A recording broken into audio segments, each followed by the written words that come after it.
77 anni dopo quel 7 aprile 1944, Treviso non dimentica.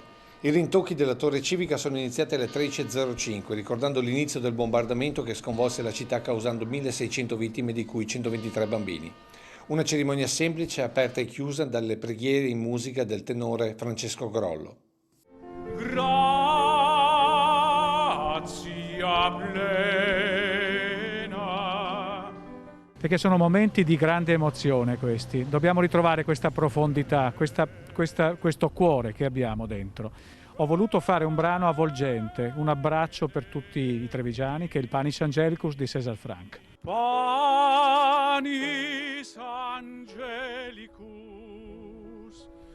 fit panis Due brani e nessun discorso da parte del sindaco, che con il viceprefetto e il presidente del consiglio comunale e numerosi consiglieri ha scelto il silenzio anche per la cerimonia davanti alla stele del ricordo ai piedi della scalinata dei 300. Che il silenzio sia stato il miglior discorso per un momento così importante in un periodo storico così doloroso. Quindi anche il sindaco ha preferito tacere e ascoltare i rintocchi delle campane e dedicare il pensiero alle vittime del 44, ma anche alle vittime del 2020.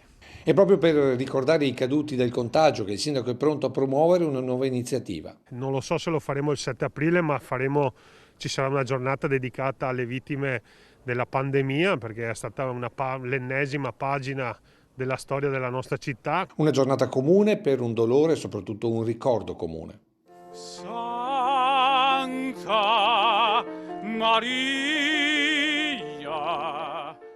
Voglio assolutamente dedicare e ricordare le vittime di quell'epoca, ma ricordare anche le vittime di oggi, le loro famiglie.